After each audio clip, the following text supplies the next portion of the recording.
The Leo King will be live shortly. Please hold on while the collective consciousness loads, and thank you for being a part of the Leo Kingdom.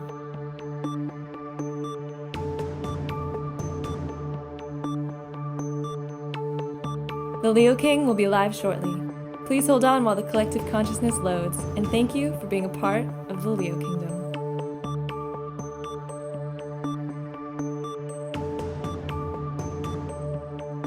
The Leo King will be live shortly.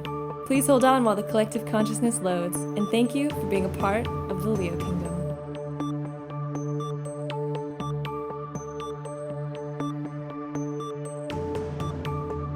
The Leo King will be live shortly.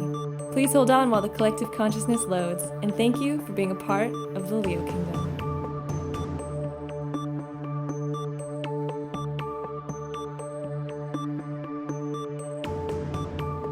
The Leo King will be live shortly. Please hold on while the collective consciousness loads, and thank you for being a part of the Leo Kingdom.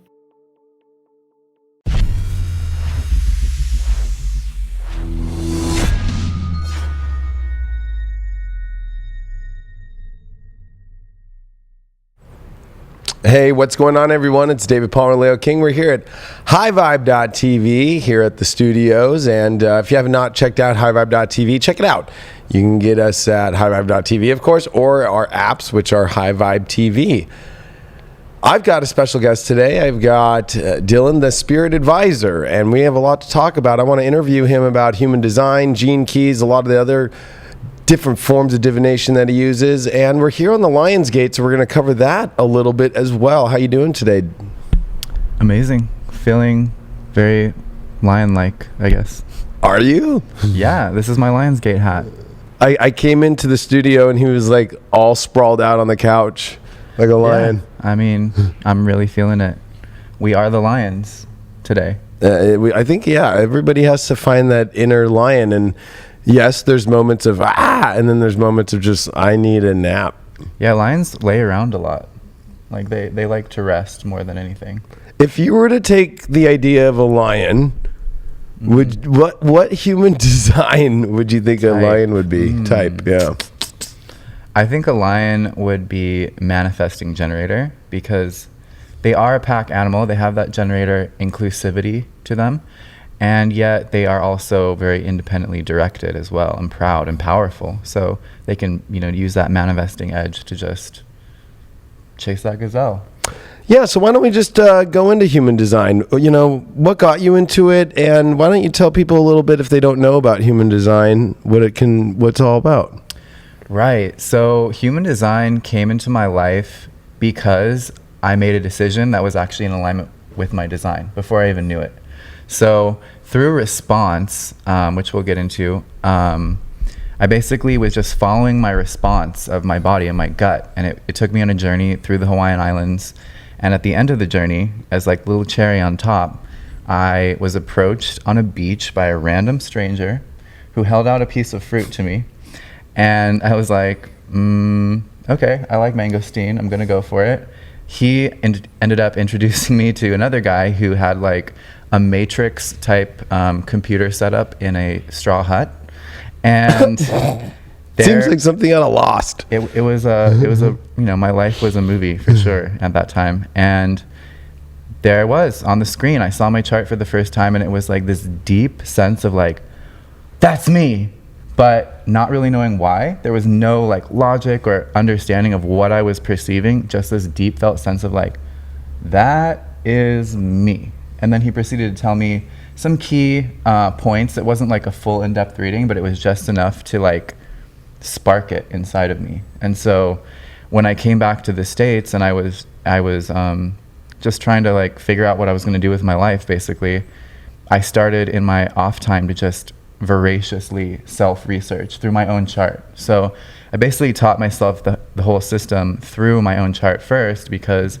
at that time it was very aspirational. I wanted to get it right. I wanted to like ascend and purify myself and like be the best version of myself. And I had this, unconscious sense that there was a way to do that. And then I found this tool, it just fell in my lap, to help me precisely and logically eliminate all the conditioning from my being that held me back from who I really am. Wow. Yeah. And so human design is a lot of things. What does it really consist of to come up with the design? So it's actually a synthesis of the I Ching from China. So ancient system, which in Western studies, they've discovered it's like completely analogous to the human genetic code. So there's like a huge parallel there. So it brings in the genetic activation aspect through the I Ching. It has also a kind of basis in the Kabbalah, the tree of life, which is about like the transference of energy and how things come into form. And then it also has aspects of the chakra system, of course, because it's talking about the energy centers of the body. And then also the astrology wheel, the zodiac. So it's actually pulling these I Ching gates and tying them to kind of different bandwidths within the zodiac signs or constellations. So all of that gets pulled together using two points. One is from the time of your birth, so like when you take that first breath and you come into the world, and another, which makes human design unique, is from 3 months or 88 degrees of the sun before you're born. There's another imprinting point, prenatal, and it actually coincides with when your neocortex fully comes online. So when you actually have the capacity to be imprinted as a individuated being. So with those two, we come up with this chart that is just basically your blueprint, your owner's guide for your vehicle and your consciousness. And the whole idea is not really to try and necessarily like improve. It's actually just to help you unbecome everything the world has taught you to be that's not actually true for you. Right. And so there's an unconscious chart and then a body chart. Would that be the conscious chart, or how do you look at it? So there's red on the actual body graph that you get from Jovian Archive. There's the left side, which is the red, and that's the design. So that's the unconscious, and that's the aspect of you that's mechanical. It's always doing what it's doing. It's things you don't readily notice about yourself. It's just like your nature. So that's your unconscious, and that's really the vehicle, the physical body that you're in. Now the personality side on the right in the black is who is sitting inside that vehicle. And so when we look at your chart as a whole, we're really trying to help you get out of trying to control your life with your mind and letting the mind become the passenger. So passenger consciousness is like the key. That makes sense. Yeah. And so there's different types, right? So like it's kind of, as an astrologer, right? Like we look at the types, of course, as the 12 zodiac signs. But how many types are there in human design? There's 4 main types, and then there's 1 hybrid type. So 70% of people are generators, which are response-based life force carriers. There's about 20% which are projectors, who are focused, penetrating, like guides. They're really here to master and be invited to share what they see. There's about 8% are manifestors, people who are just here to spark and let like the creative muse flow through them and flow out into the world and create change. And then 1% are reflectors, who are these beings who are under constant shift from cosmic weather as well as who they're around and who they're reflecting.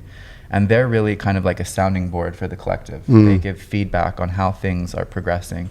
They kind of reflect the greater process and the health of an ecosystem.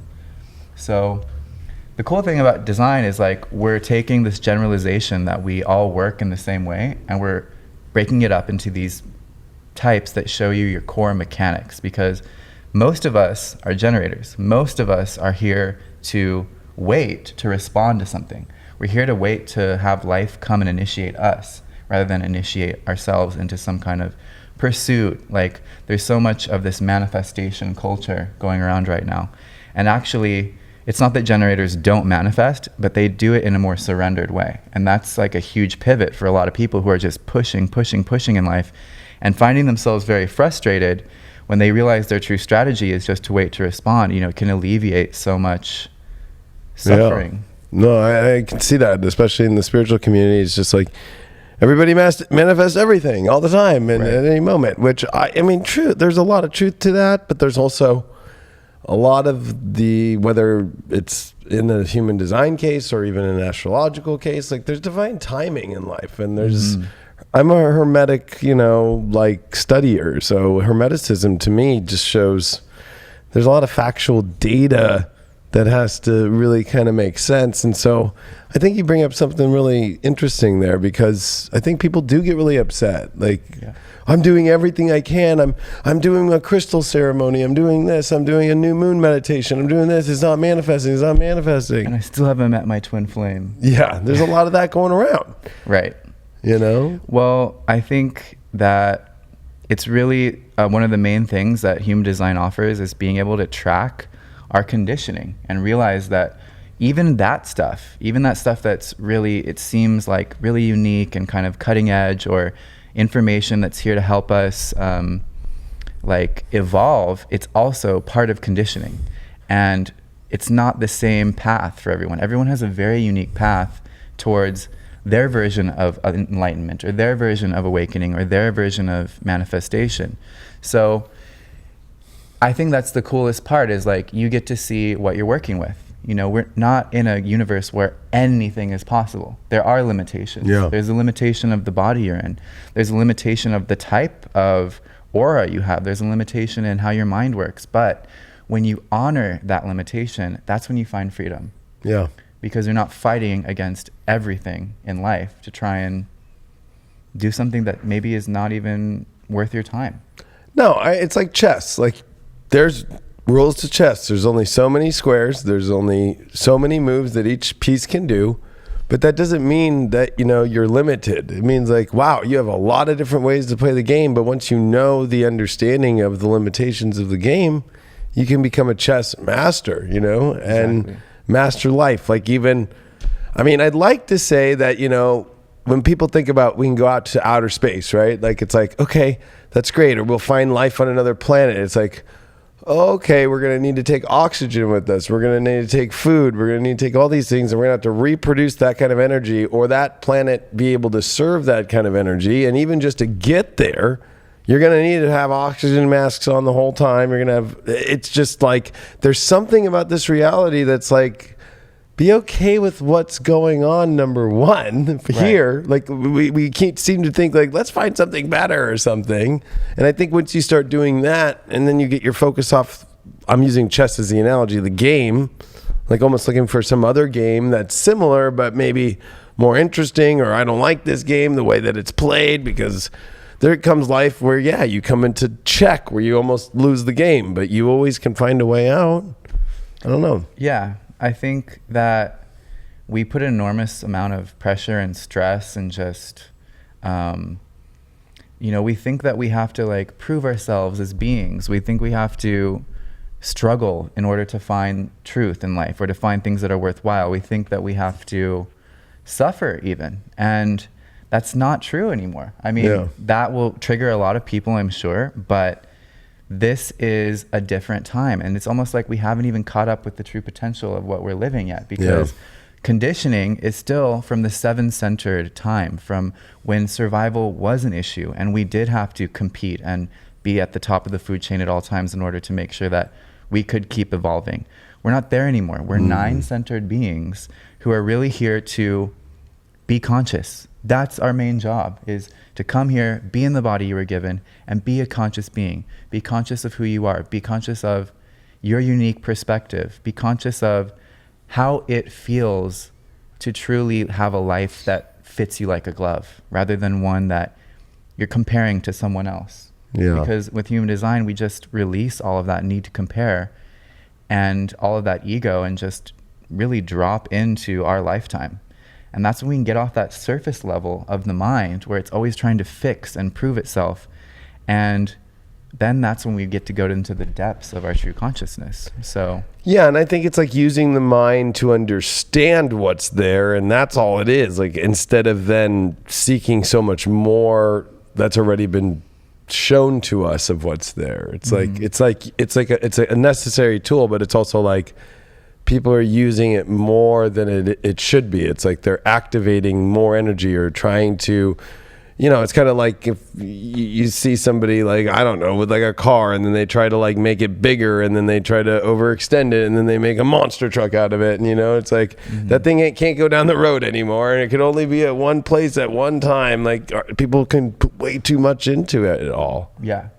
And then life gets clunky, and life gets frustrating. Life gets, We talk about it in human design in terms of resistance. Like if you're experiencing resistance in your life, it's literally because you're going against your own nature to try and achieve what you think you need to do to make your life what it should be. And this is all based on influence from the outside that you came into the second you were born. You started being conditioned by the outside world. All of us did. And that conditioning isn't tailored to you. It doesn't know you. It doesn't hold you. But life itself does. And the atomic quantum fabric of your being has an intelligence that's greater than all of that conditioning combined. And once you tap into that, and once you lock into your true fractal, your true geometry, both within your body and in like relationship to life, everything flows. The resistance goes away, Right. And it's not like everything's perfect and nothing ever goes wrong, but you have this sense of knowing that, okay, here's my job, here's not my job. As long as I know that, it doesn't matter what comes up my way or what happens, because I'm in my lane. So it's a great way to just decomplicate life. I don't know if that's a true term, but just make things more simple, elegant, and divine, and also ordinary at the same time. Right. So it's not really about reaching to these new heights and having these expectations of like psychic powers and, dimensional travel. But that might be correct for some people. It's just more about, okay, what am I really here to see in this life? And when I give myself permission to break away from everything that's trying to tell me what I have to do, all these rules that have been here since, time began, what's possible for my life when I break away from all that? Right. So there's all these types, right? So generators, manifestors, projectors, manifesting generators, and then the reflectors. So why is it that there's only one type that has the dual nature of two types? Well, you can kind of look at it in terms of the evolutionary arc of humanity, because in the beginning there were reflectors. Reflectors basically reflect the cosmic weather. So you can think of like animals and most animals and species like plants. These are all kind of reflector beings that have been pushed and guided and organized by the movement of the planets. So that was how things started. Then came the manifesting generator. Actually, it was one of the first types, like for human beings. The manifesting generator is when we went from animal to hominid. So when we stood up on our hind legs, began the process of having a more developed larynx to express language, began developing our prefrontal cortex and becoming self-aware and conscious. So that was the MGs, as I call them, manifesting generators. And then from there split the manifestor and the pure generator. So then these other types came afterwards. And then finally the projector is the most recent type. It's only been here since 1781. So the manifesting generator had to be able to do it all to survive, to be able to be in tune with its environment and respond and be responsive and be kind of like a builder, but also to run and jump and just, kill the jaguar right away and be that quick manifesting power that keeps us alive. So that's what it's really all rooted in. And then as we changed the earth and began to develop our environments, that's when we kind of started to break into these other types of organization, basically, for consciousness. Manifestors used to be the boss, In the old times, the manifestors were the pharaohs and the queens and kings that said, build the stuff, divide the land in borders, weigh that and measure it, and give it value and share things with money. Like, these are the people that could do that because they had the power to act without any reference point. And then the generators were the ones that did it because they were kind of reacting to that energy. So now we're in this new paradigm, because that was all during the seven-centered reign. So when human beings were still that seven chakra being that was all about the mind and developing the mind. And that's when all these systems of self-understanding came about. So in today's world, it's more of like, okay, we're all level. There is no, clear advantage by being just a manifestor or just a generator. It's all about interdependence and working together and just owning your strengths and your individual type. So wow. And so the reflectors are so small, like, because there's only about 1% of them. Yeah. And so I think Michael Jackson is one that everybody can try to understand. And I always think about him and how you were bringing up, basically it is kind of the reflection of the whole universe. Like, to me, he was playing out at a very interesting time in our whole life, right? Like, I mean, it's kind of weird. Like, he went from being black to white, literally.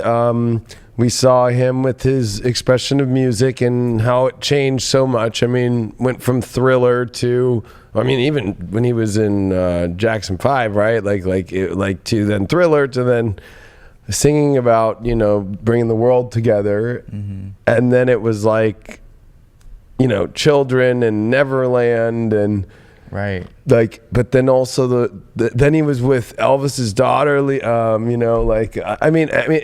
it's like there was something about him playing out the weirdness of this reality and the shifts of it. Right. And we were watching it through him in a weird way. Totally. Yeah. And when we think of reflectors as a kind of feedback point of reference for the collective, that makes so much sense, because he was literally, probably a lot of that time channeling transits that we didn't have a collective awareness of, because that's a major thing for reflectors. Even though they do kind of absorb and reflect the people in their lives, their main drive comes from the transits. So with the reflector, it's like you have to be very detached. You have to be very impersonal about your own life. And I think that's where he got really caught into weird drama and weird situations, was because he identified with who the world told him he was. Yeah, that's why I heard he didn't go to restaurants either. It was too much for him. Right. And yet there is something about a reflector that's kind of like Teflon. They don't ever really change. Even though they're constantly changing, they're always the same in a sense. So they just kind of, the energy kind of slides off of them. And so I feel like even his cultural conditioning, even his race kind of just played out the world and what was happening through him, even his death, right? And the whole way that he was getting treated with medication and stuff, and then he died of basically an overdose, and that was a weird breaking point. And then you just started to see the whole world go through this massive overdose, fentanyl, propanol, literally after him it just went right. It literally kind of, he was the guy who just bringing awareness to a lot of things. Yeah. Almost being forced to, in a sense. Imagine just having the transits pick you up and make you the puppet of collective consciousness, so that more awareness results. I think that's how many of his life situations, they played a higher purpose, even though they were kind of unseemly at times. So there's all these different types, and then there's other things that are in human design. What are they? Because there's these different, there's of course gates, there's your different body centers, but then there's your not only your type, but yeah, so that's the cool key that you get when you find out your human design, is you find out your aura type, and then there's a strategy and an inner authority that comes with it. So because with human design, the idea is that we can't change the life through the mind. We have to actually just more deeply align with the vehicle we've been given. And so how do we do that? We make decisions not from the mind, but from our inner authority. And that's unique to the person. For both of us, it's the sacral. So that gut response of cellular energy of life. Do we say, yes, I want to work on this. I want to do this. I want to give my energy to this. Or do we say, my energy is not designed for that? That's basically what a sacral response or a sacral authority person is doing in life. They're just looking for those things that light them up almost before their mind can even think about it. And their body speaks. So if you're out there and you have sacral authority, you got to be in touch with this voice of this pre-verbal voice that all generators have in some way, shape, or form. It's different, obviously, but it's really just about connecting to your frequency and having a consistent checkpoint for being like, yes, this jives with my design. Some people are emotional authority, so they literally have to wait through the ups and downs of their emotions and allow themselves to feel everything without reacting to any of that emotion until they have that clarity.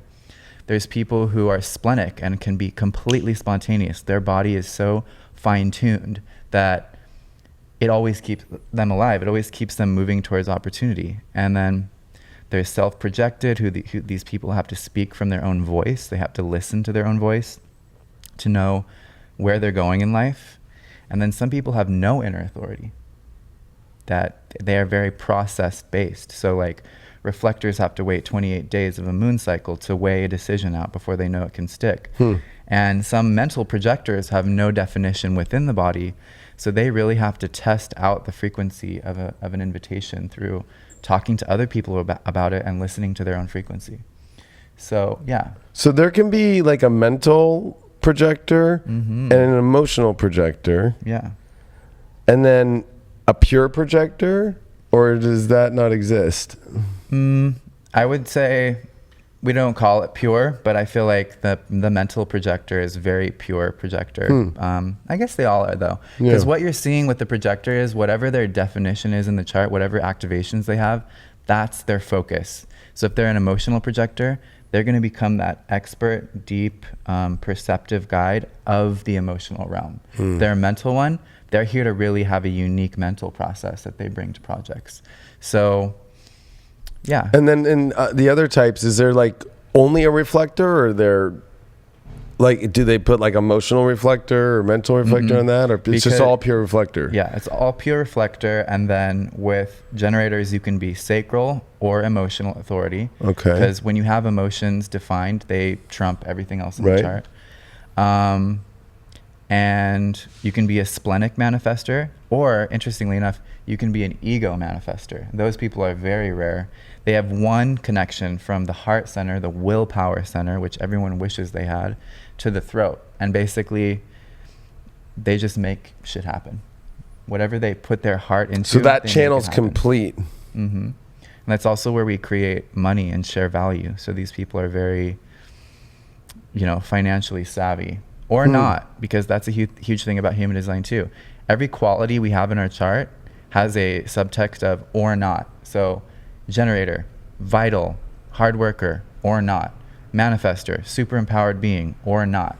And that's life, because life is dualistic. Even our designs are dualistic with the design and the conscious. So just because you have a channel defining your chart doesn't mean you're actually expressing that energy. It could be the opposite of it. Got you. Yeah. And then with manifesting generators, there's pure, Sacral, and emotional. So there's three. Well, pure would be sacral. Got you. And then there's emotional as well. So those emotional MGs really have to be patient, because they have all this energy inside their body telling them, make something happen.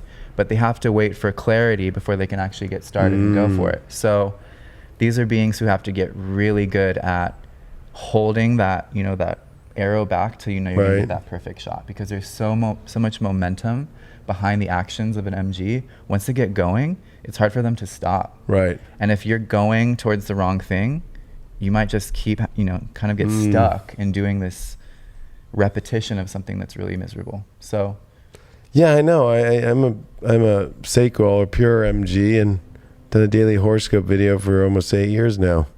Yep, that's the power of the sacral motor, because it's here to sustain life. So once it starts something, it's designed to not stop until you drop. So pretty much till I die.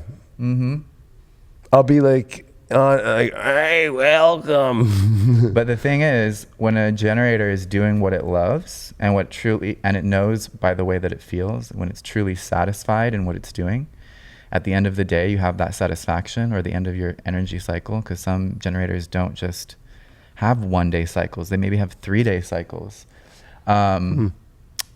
Yeah, once you reach that satisfaction, you actually get refilled with more energy than you had in the first place. Wow. So you might be doing this for 100 more years. Well, that brings me to Also in human design, there's what your lines or your profile lines. Yeah.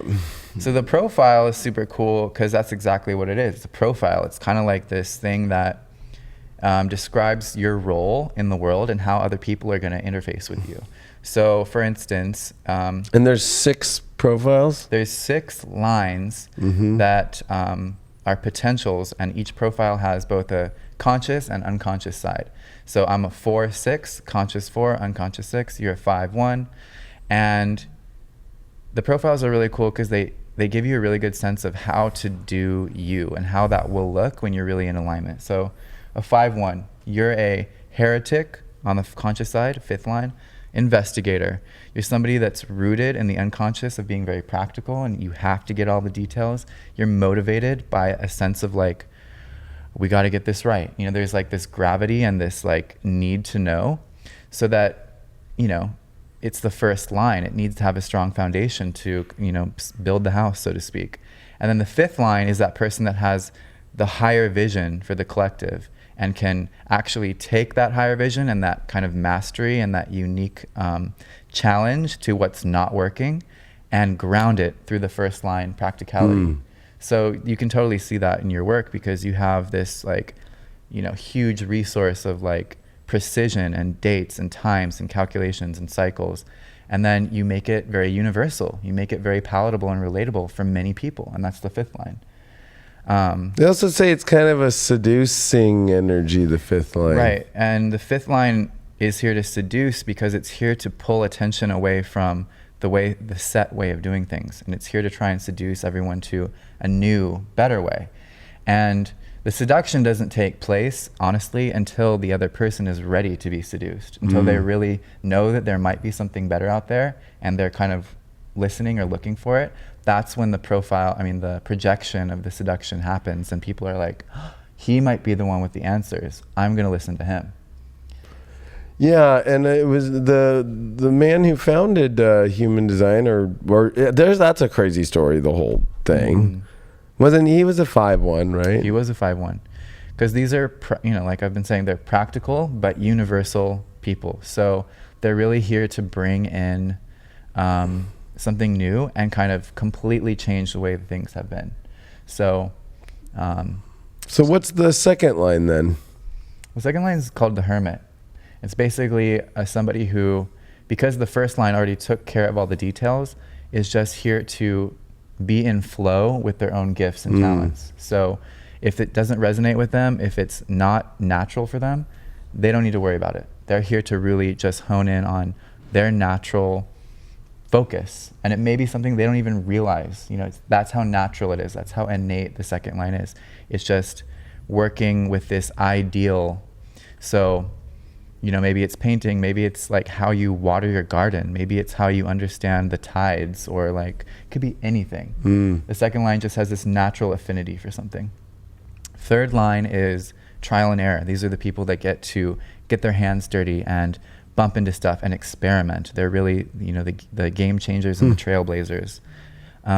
Fourth line is all about exporting. So like sharing through the heart and having this kind of humanitarian friendliness and kindness, but using that as a means to influence people. Interesting. And fifth line, heretic, game changer, but also a lot of the time just sitting back and watching, because the fifth line only wants to get involved if it can really make that impact. Yeah. Otherwise, it can be kind of messy with the way that their aura works, that projection field. And then sixth line, which is the roof, are role models, people that are here to embody a 3-part life process of perfection of consciousness, and then kind of be the role model of what it means to be a conscious being, just for yourself, just for the sake of being, not for like to change the world or whatever. Right.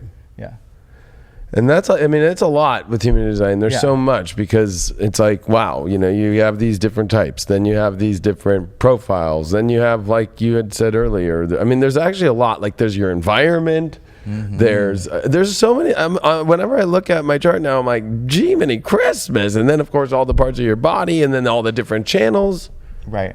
And there's like listing of channels that connect fully. Yeah. There's 64 gates, 32 life force channels. You know, there's I think 12 profiles. There's 16 different variables, and that talks about how your brain and your body actually work with your consciousness, like how it all is set up. And that does give rise to primary health system, which goes into how to eat correctly, to nourish your brain correctly, so it generates the consciousness that you're here to have purely. So it gets really down to the nitty gritty. And beneath the line, there's actually, like beneath what you see in a traditional chart, there's 4 more layers of detail that really go into tone, base, and color. And that's like literally looking at how the neutrinos pass through your crystals of consciousness. Dang. It gets very deep. Yeah. Yeah, I've noticed so much with it. I'm like, it's not something that you just in 1 minute go, oh yeah, there it all is. Right. It's a lot to really process. It's a lot to look at. And it's a lot. It takes somebody like you, because there's so many different gates, and there's so many different channels, and then there's so many different of these types, and how they all play, and the unconscious. And there's like things I was seeing. You can run like your Saturn return and run your chart of your human design of what that Saturn return is for that next cycle. Right, and you get and to you can even change your type in that aspect. Yeah, you can. Well, your type is always going to remain the same in terms of the physical reality of it, but you're going to see the lessons that are going to come through that transit for you in that chart. So it might be your lesson to have like a projected aspect where you're really focusing in on a certain channel of energy, or maybe you gain a manifesting capacity, and that's part of your growth is to move into more of a. I stayed the same. You did? Yeah. It's all perfect.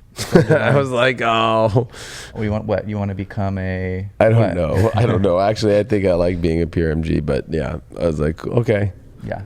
But I think it's interesting. Like, so it is the Lion's Gate today, right? So one thing that I think is beautiful about you is with the I Ching and the understanding these gene keys, you know, and astrology, all of it in one. This 8-8 is talked about a lot as Lion's Gate energy. What is that in the gene key or I Ching, this area? Well, today we're in the gate 7, or the gene key 7 of influence, but it's also the capacity for true leadership, which doesn't come from trying to tell other people what to do or dominate or impose on anyone. It's just about literally leading yourself and letting that be an example to others. So it's really about tapping into, when you are sovereign, when you are authentic, you're naturally leading, and you're leading everyone without having to, lift a finger, so to speak, without having to have that emphasis on being something that you're not. So it's with gene keys and human design, it's like there is so much capacity for uniqueness and seeing what makes us unique, but underneath that, it's really about it's always about dropping into your most authentic embodiment of who you are. And coming from a place of, I think, just self-love, really, it's a system that teaches you how to love yourself correctly. And if you can do that, everything else just kind of flows. So Lion's Gate, great day to talk about self-love, because it's pride. Yeah, and that's the hard thing about self-love that I think a lot of people have is like, one, it's like when things I noticed this because I had a lot of really just things didn't go right this morning for me, right? So it's like, and last night everything was going amazing, right? So it's like this morning everything was off, appointments got changed, everything just went and traffic became insane. So I was just like, it did not put me in a good energy at all, right? But I think there's that whole like part of like the way that we take the understanding that you have described of just learning to kind of accept, right, the reality as like with human design and how it is about accepting. Part of self-love is accepting when things don't go your way, because the one part about being in the Leo energy or even the love energy is when it doesn't go your way, you go automatically to drama or upset, or it just completely just takes the whole ball game down, like, and that it really can be hard on people right now, because this gateway, I would say, is teaching. Can you still love it when it's going this way? And Right. that right now I think is very difficult for people. But it's like there's some always underlying thing about you like wanting it to look this one way of love only, and like that's what I think causes a lot of the blocking of it. It's like, you know what, I was like, oh, I'm just gonna have to accept, you know, that I'm late and that this appointment needed to change and this is needing to change. And Yeah, and it's about, I think, realizing that it's your birthright to be able to enjoy this experience of life as you would enjoy a movie. And it's your birthright to be able to be the passenger and not have to believe that you have so much control over life that you have to take it upon yourself to get frustrated and pent up and angry over things not working out. That's not acceptance, and that's actually like drinking in more stress and conditioning. So it's just more about, like, if a lion was cruising down the freeway and it was all jammed up, it would just be like, whatever, I'm still a lion. yeah, It'll figure itself out. well, yeah, we would wish it had a driver so you could take a nap. Right. But Passenger. but I think the other thing about this gateway is, I mean, I've said it publicly. I'm like, okay, Lionsgate, all this stuff, like, you know, they go with this very numerological aspect of like 8/8, or whenever we have 11/11 on November 11th, or, you know, people get really in the spiritual community just blasting it now, just like, and you see always some sort of like Instagram meme and like, you know, like, This is what it means. This is what it means, and da da da da. And I'm just kind of like, man, it really is like, to me, I feel like the gate is not just today. Like, Yeah. even though today does feel very odd and weird, which I can see how people could do it, but it's like, this is a long gateway. And I think that like what human design or astrology teaches is like, in order for points to be a very big gateway, let's say like on a date, like there's got to be a lot of things pretty exact.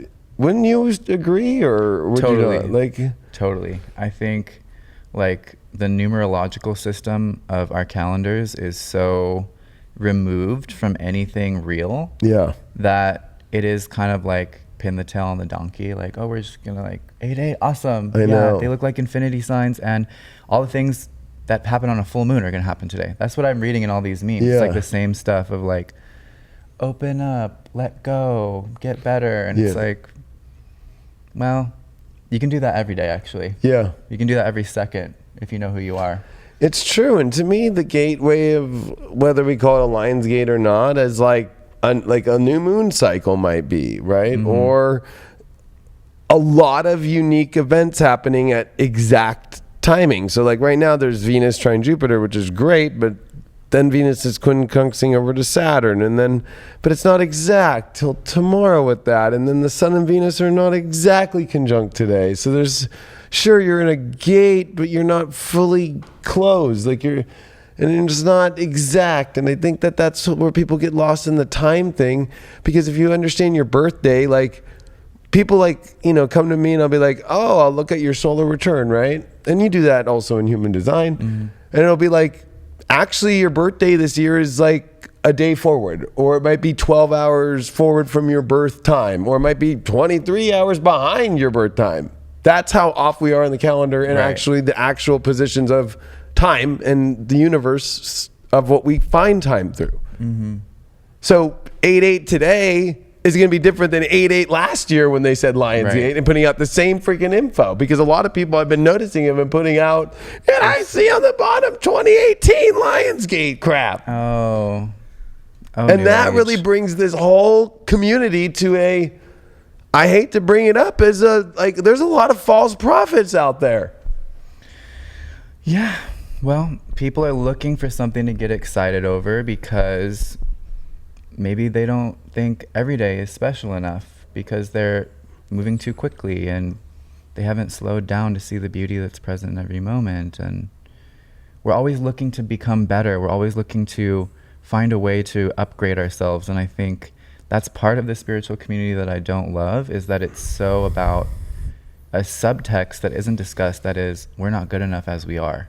And that's something that I love to be able to initiate people into with human design is like, you are perfect as you are, and you get more perfect as you let shit go and just stick to what feels really good to you.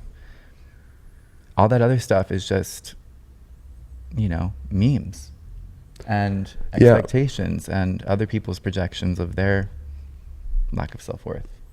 Yeah, and I think, it's better to share something like that meme than not in many ways, but at the same time, it's like there's a lot of people sharing stuff, and I noticed this, and I'm just gonna kind of be a little bit, I don't know, I don't want to be say polarizing, or I don't know what the term would be, but provocative, or controversial, but there's a lot of people who are coming into this space and they're needing content, right?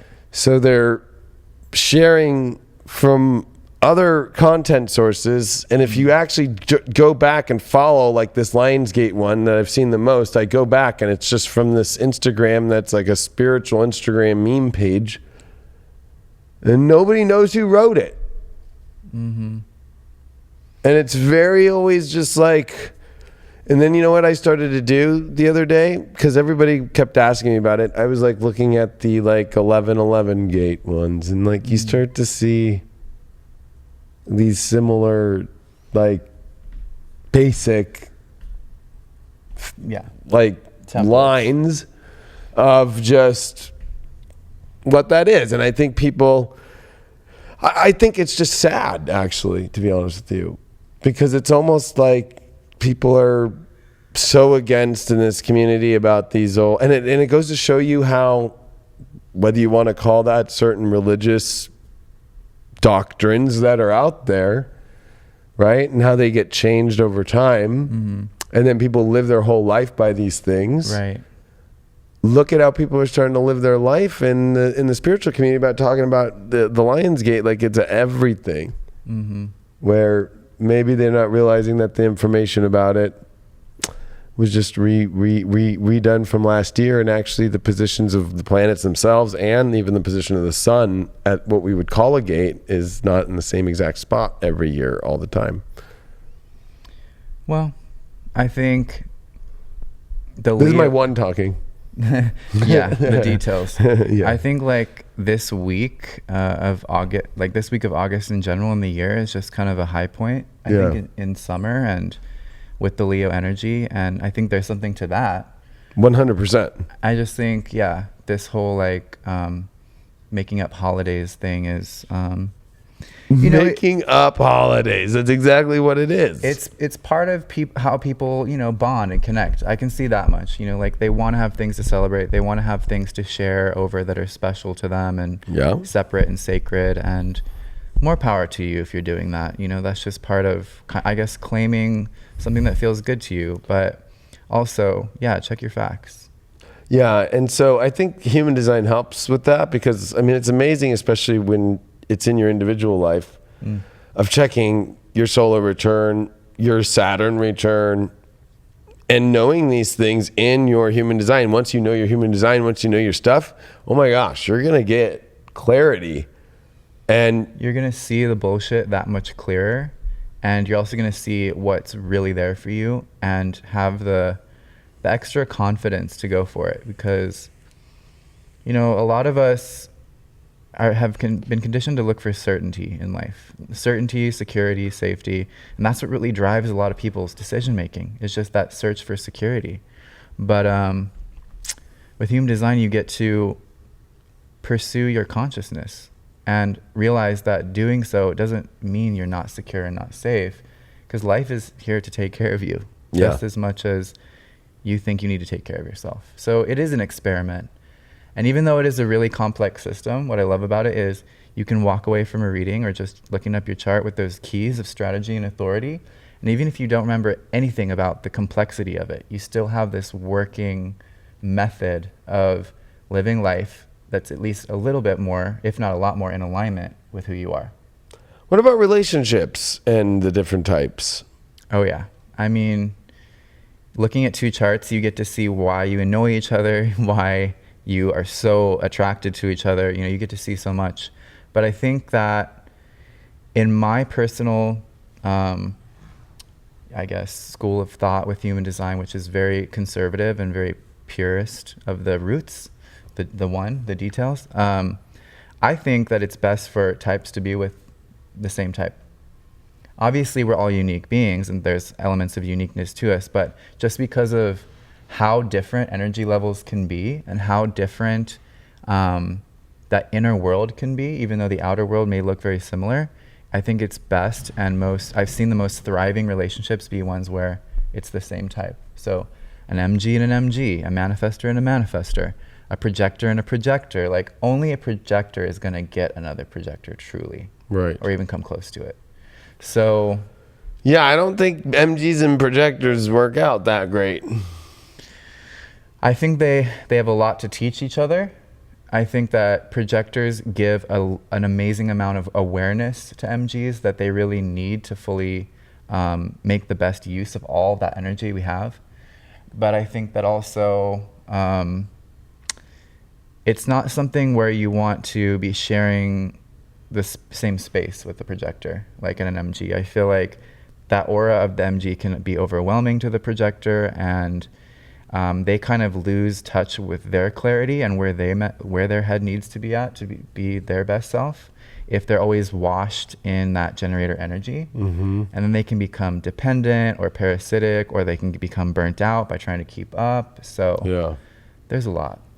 And I think I like how you use the manifestors as like the understanding of like an old king or queen and what to do, because that makes sense. Like if you're a manifestor being with another manifestor, it's like if you were like to mix a manifestor maybe with like a generator, like it could kind of be like one's becoming the boss of the other one. Right. Or, you know, whenever a king or queen tries to go outside the gates and hook up with the blacksmith or whatever, like, I don't know, you know what I mean? Like, right. Usually they end up going back. Yeah. Because, this stuff is in our genes too. Like, right. So we are going to be captivated by things that are different than us. But if we're talking about what's really going to be in the most alignment and what's really going to work, it's more about, I think, companionship and similarity rather than it is being attracted to what we're not. Because that's what we do as humans and any species. We are looking for that genetic diversity, and we can sense that on an energetic level. So I'm sure a lot of, babies are made by types that are, couples that are two different types. But if you're really looking to like honor your special way of living life, I would say look for somebody who has that similar type and can kind of. Well, it reminds me of Aladdin with Jasmine. Like, it's like she's a princess hanging out in her thing, and of course, when she escapes, Aladdin helps her, and she's like attracted to him for whatever. But it's like then he has to now use a genie to become a prince to be able to even get in there, and then that would make sense. But he's really not one. And then they try in that movie to say that love exists through doesn't matter if where you're at in life, but like we don't ever see after he gets through all the craziness and gets through everything, and it looks like they're so in love, but we don't know what's part two. You know what I mean? Like after. Right. After that whole story, which is the whole song and dance that everybody does to get into a relationship. Mm-hmm. But then once you're there, like, what if it's like he's in the kingdom now, right? I'm trying to think post their love. Right. And their types. And long story short, I mean, he's bored. So he's like, well, I'm going to go run the streets again and go pickpocket or do whatever because I don't know what else to do. And she's like, I just only know how to lay here and sit in my sorrows waiting for the next thing in life. Sounds like Aladdin's the manifesting generator and Jasmine is the projector. Maybe. Or a manifestor. Right. A very chill manifestor that's like, I'm good. But I always think about that in movies. Mm-hmm. Like I'm always like, okay, what's after that? They leave you with, and then people live off this ideal. Like that's, right. If that's possible in that movie, then that's what's possible there. And that's what's hard about, and as an astrologer, I use lots of different charts too to find out people. And it's just like, well, okay, And There's who just some knows? things that just make sense and some things that don't. If you're really following your strategy and authority, anything's possible. So I can look at something from the outside and say, oh, that would be ideal. But in truth, you never know until you get there. So Yeah, because anything, that's the funny part. And this goes to the beginning of our conversation, how everything is like, you can manifest anything. Yeah, you can. But is it really, once you go through it and you have it, what is authentic to what your blueprint code and Is your it really sovereign self? yours? Yeah, exactly. Because you can be completely successful, wildly successful in the world's eyes, and still be totally not self, and be totally just not connected to your consciousness, and just be kind of like, you know, making your life a job. And that's tough. And that's not satisfying. And that's why people find these things, you know, when in their 40s, when they're having their Uranus opposition, they're realizing all this stuff they've spent their first part of their life trying to build up has nothing to do with their spirit. So they need a revolution. They need that new spark of how to see themselves. Do you run another chart on that Uranus opposition? Or is it on the Chiron return? I think you run one too, right? Yeah, the Chiron return's really significant for us as nine-centered beings, because like we're still predominantly believing that maturity comes at like 18, 20, 21. And that's the Saturnian model, because in the Saturnian times, we would only live like 56 years. But now that we're in a Uranian cycle of an 86-year lifespan, we are coming into full flowering of our consciousness at that Chiron return. We're fully mature at 51 as conscious beings, if that's what we're going for. So that rewrites a lot of the templates for how your life should go too, you know? Maturity at 50. That's when you are who you are. And it makes sense on how you even understand Chiron and where its orbit is between Saturn and Uranus, right? Yeah. That is the in-between spot. I love that. I didn't know that. Yeah. So the orbit of Chiron is between Saturn and Uranus, which is the realm between realms, because it is, after Saturn, you can't see Uranus, right? So it's like that, but there's Chiron, and that was how they found it in the 70s, basically, after it had gone through the Saturn, Uranus, Pluto opposition.